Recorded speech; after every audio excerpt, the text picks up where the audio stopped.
I've seen that so many times where people don't plan ahead. Some people get themselves into more trouble than they are prepared to get into. And I used to be a paramedic, and I've been on SAR calls before where we got a ping for somebody, but it was 8 p.m. and it's dark out and it's a blizzard, and we know exactly where they are. We cannot get to them until noon the next day. This is Two Dudes, One Wrench. This episode of Two Dudes, One Wrench is brought to you by Metal Cloak and Toyo Tires, two brands that understand one simple truth. If you're going to build it, lift it, or send it into the wilderness, it better be built right. Metal Cloak delivers the suspension and armor that keeps your rig crawling with confidence, and Toyo Tires brings the traction, toughness, and attitude to match. Big thanks to our supporters for keeping the wrenches turning and the adventures rolling. Welcome back, everybody. Here we are at Two Dudes, One Wrench. Unfortunately, yet again, I could not find Paul. He is definitely taking forever to get here to work today. So we don't have time to wait. So I happened to bring in my friend Gretchen back again, since she was over from the island. Still. Yeah, it's been so long. It's been so long. Thanks so much for having me on your podcast I again. love the professionalism that you brought more than one shirt. Yeah, I'm an adult. I know how this works. Oh, okay. See, because I just wear the same shirt all the time. There we go. So and then you can't tell. It's actually been 3 weeks and you've not changed your shirt. It's pretty good. A problem. Hey, this Axe body spray works like a charm. So, we're going to have a different topic today that we don't usually talk about, and a lot of people talk about it. And that's safety on the trail when overlanding. Both proactive and maybe a bit of reactive. Yeah, exactly. So I have never had a first aid kit in a single Jeep I've ever owned, nor a fire extinguisher, if that helps. And 80% of the time, I don't even have tools. So I would say, that's maybe something to work on or to consider for future endeavors. I was thinking of just selling the Jeep, and then I won't have to put tools in it. I mean, I also can't recommend that. Oh, okay. So we'll have to talk about that later. We got news. So I know most of the people you go out with think safety's second and not that important. And I've seen most of their vehicles, and I can understand where they're coming from. It's less of a safety, more of a hazmat situation. But you've brought in something here today, so I don't have to talk about a tool.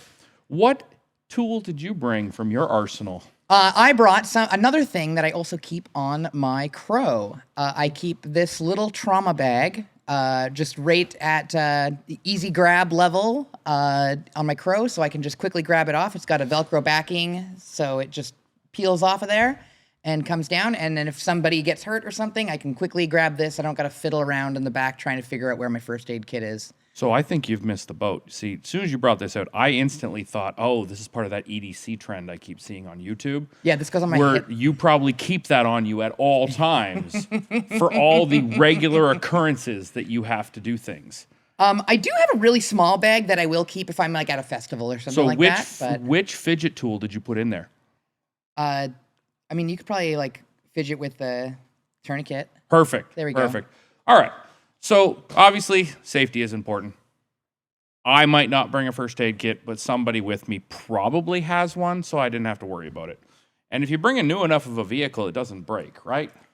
I'm gonna have to jump in there because I think that it's more important than having a first aid kit, or I should rephrase that. What's more important?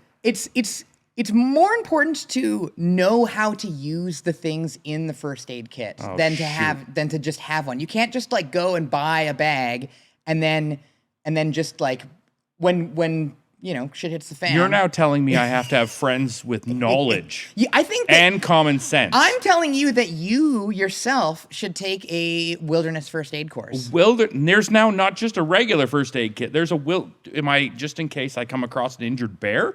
Well, no, it's obviously the furry animal kind. I mean, like, because getting your like OFA 1 or something like that, that's great if you're in the city and like you're about to call an ambulance. But wilderness first aid is more focused on whether or not you're going to like, is it going to be like several hours or even like a day or longer before you're able to get to a higher level of care? So that's where that wilderness aspect. My comes in. iPhone can talk to satellites. But they can't get to you. Don't they know where I am with my iPhone? Yes, but I mean, and I used to be a paramedic, and I've been on SAR calls before where we got a ping for somebody, but it was 8 p.m. and it's dark out and it's a blizzard, and we know exactly where they are. We cannot get to them until noon the next day. So you're saying the problem is the SAR vehicles are inferior to what they need to have. I'm saying that some people get themselves into more trouble than they are prepared to get into. Oh, I love it's always in the news. It's always, I was going to say newspaper, like we still have those, but it's always online about lost hiker up here in BC. Yeah. Oh, lost hiker, all the time. And they get found, and who'd have thought you need some gear in the winter to go out in the middle of nowhere? Yeah. I mean, I think it's easy when you're like like an overlanding, because like if I'm going out overlanding, I've got my tent with me, I've got food, I've got, I'm set up to be outside for a certain period of time. But I love to like cook a bunch of fancy meals and stuff like that. But I always have about 4 or 5 days of food in my vehicle just for me. Just in case, like those like not MREs, but just like those dehydrated meal packets. Oh, and I just keep them stuffed away so that if something goes south and I'm stuck out there for a couple days, I'm not going to be going hungry. Or worst case scenario, you're camping with friends that you don't like, and that's what you feed them. Exactly. That's what I cook for you. And don't even give them water. Here, it's a little dry. But yes, definitely, I've seen that so many times where people don't plan ahead. I was forced through scouting as a child. Yeah. Luckily, I didn't have any issues with my scoutmaster, except for he was an idiot. But so if you're not always prepared, you're never prepared. Yeah. Like basically, and you can go overboard, as I've seen many YouTube videos about, because there comes a point which you have too much stuff and don't know how to use it. So it's like, from your point, having the stuff is just part of it. You should probably know how to use it. Wait. What's this about having too much stuff? Because I mean, is bringing an AED with you camping? Well, too first much? off, you're gonna have to dumb that down so our audience understands what you're talking about. A little defibrillator that you put on somebody if they go into cardiac arrest. That's just what happens when you drink too much. That's how you get your buddies back. Yeah, that's got it. Definitely do it for that. If you're out of coffee in the morning, it's definitely get you going. Yes, that would be up there with stuff I wouldn't necessarily pack because I don't know how to use it. Even though I've seen enough house and medical dramas, I could probably figure it out. Just make sure not to touch myself at the same time. I don't know. Electricity goes funny directions. Watching House is not a substitute for medical training. Excuse me? Greg House was the smartest doctor on television. That's that last part that... now you're going to tell me what happens on TV isn't real. What am I supposed... I don't know what I'm going to even do anymore. Okay, so we're going to bring first aid kits. You're going to bring a defibrillator because apparently all your friends are old and have cardiac problems. Old farts with bad hearts, Yeah, I say. Old farts with bad hearts. Did you hear that, Sean? Yeah, she's talking about you, or possibly Ryan. No comment. So, no comment, yeah. Please still invite me out.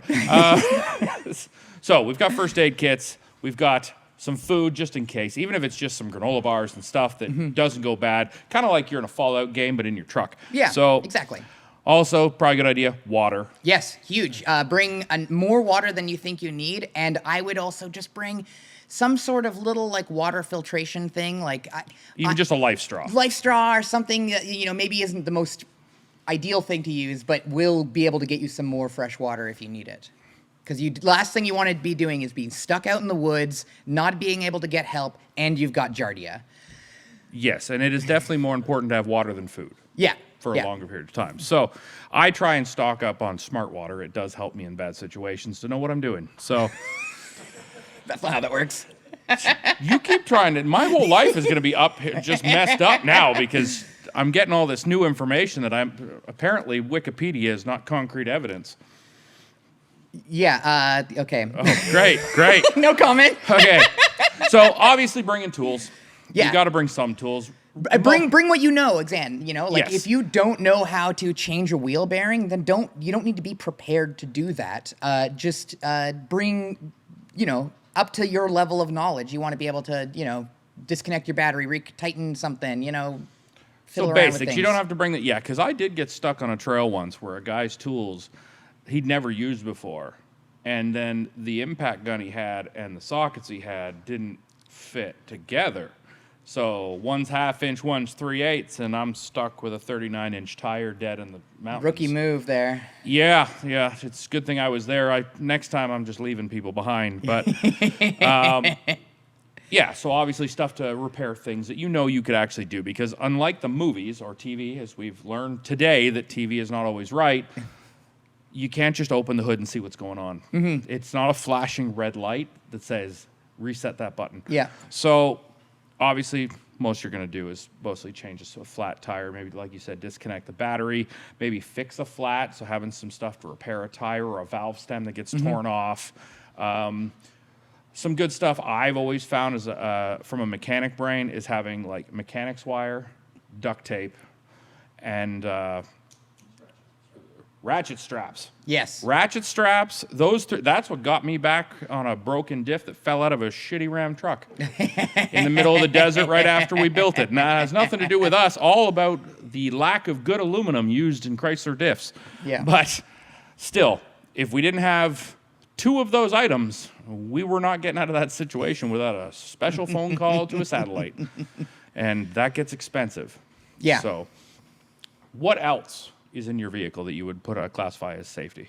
I would say I used to always carry a Garmin InReach with me. Now I have Starlink, but I do on my phone. Androids now, like iPhones, have satellite SOS messaging. Oh, they let you guys have the technology on some, finally. on the cool ones. Oh, so, that's good. Did you get one of those ones? Yeah, I got a cool one. good. So I use Starlink, primarily because it's great. But if I ever got into a position, because you got to think Starlink's mounted on the roof. If the vehicle rolls, that's when I'm really going to be You're able not to getting get a real good reception with the vehicle on top it might of the break it or Starlink. something. So I have my phone as a backup. If I didn't have my phone as a backup, I would want to keep my InReach, Little but I Garmin, got rid yeah. of it. I want to have a point of failure for contact. It blows my mind, 2. the amount of people that have Starlink. Yeah. People that don't even leave their house that have It's Starlink. it's very convenient. It is crazy. My dad bought Starlink, and he lives in Ontario. There's nowhere to go.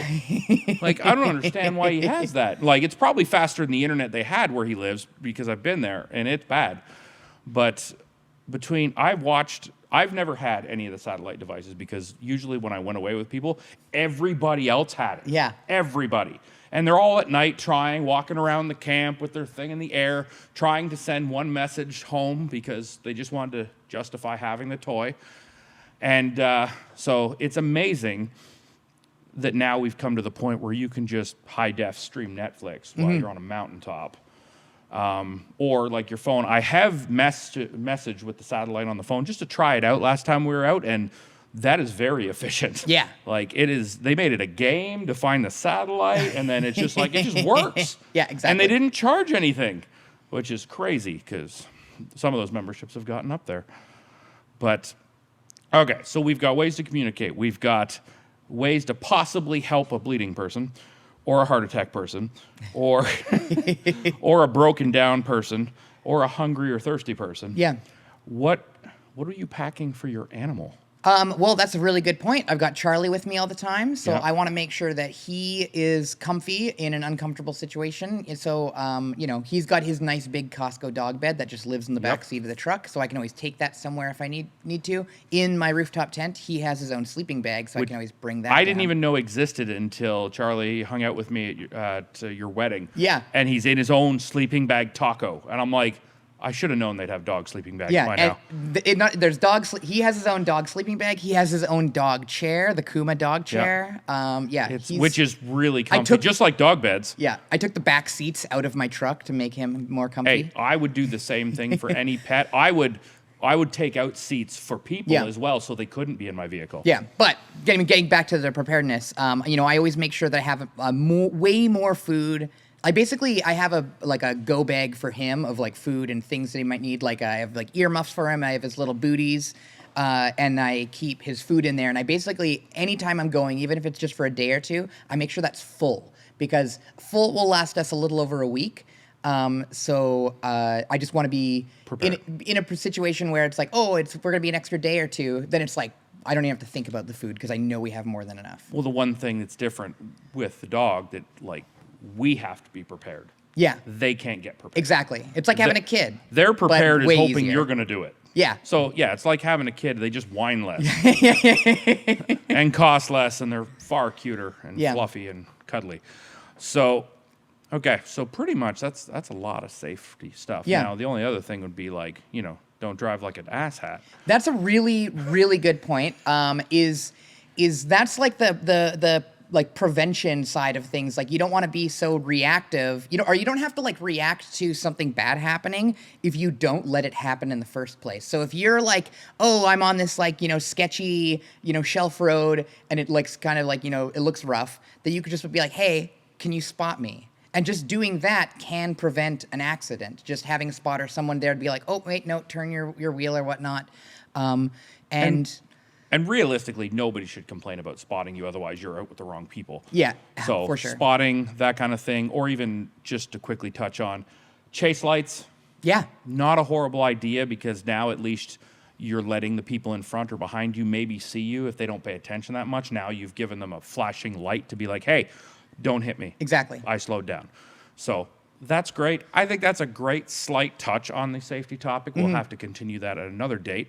Now, if somebody wanted to help this podcast and us poor people up here in the Canada North so we can continue doing this awesome thing, what do you think they could do? I think that they could go to epic4wd. epic-4wd.com.